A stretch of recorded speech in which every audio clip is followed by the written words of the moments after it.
Building under construction just collapsed in one of Nairobi's most affluent neighborhoods. This is Kenya News Update today. Coming up, you'll discover why this tragedy exposes a deadly pattern in Kenya's construction industry and what it means for every family living in a high-rise. Meet the workers who showed up for a normal Saturday shift. Construction workers, fathers, sons, brothers. On January 10, 2026, shortly before 4 p.m., their world came crashing down. Literally, a building in Karen partially collapsed, but here's the twist. This wasn't a natural disaster. This was a man-made catastrophe waiting to happen. For years, warnings about substandard construction have been ignored, and now the rubble holds the proof. At least 2 people are confirmed dead.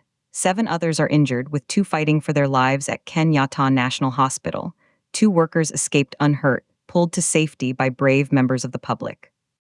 Assistant Inspector-General and National Disaster Management Unit Director Duncan Ochieng is on the scene. His words are chilling. As you can see from the rubble, we cannot completely ascertain that the area has been thoroughly searched. The search and rescue operation is ongoing. They don't know if more people are trapped. They don't know how long it will take. The uncertainty is a second layer of torture for the families waiting. But here's what nobody's talking about. Karen. This isn't some informal settlement. This is a high-end suburb. If buildings are collapsing here, imagine the risk in less regulated areas. This incident is a seismic shock to the system. And then something shocking happened. The standards photographer captured the first images. The skeleton of the building, bent and broken. Concrete slabs hanging in the air. It's a scene of utter devastation. Here's the part that will blow your mind. This is not an isolated event. Building collapses in Kenya have become a grim routine. Each time there are promises of investigations and crackdowns. Each time the cycle repeats. The stakes? Every single person who lives in, works in, or walks past a building in this country. Your safety is on the line. Some say it's contractor greed cutting corners on materials. Others point to corrupt county officials who approve shoddy plans. The tension is palpable: economic development versus human life. But if the regulations are there, why aren't they enforced?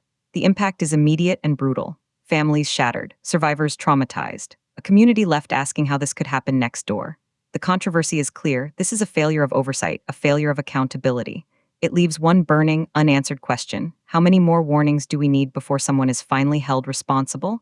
We started with a collapse in an unlikely place. The promise was to show you the deadly pattern. Do you feel safe in your home or office? Do you think enough is being done to police construction sites? Drop your take in the comments. Subscribe to Kenya News Update today for more breaking news that affects your safety.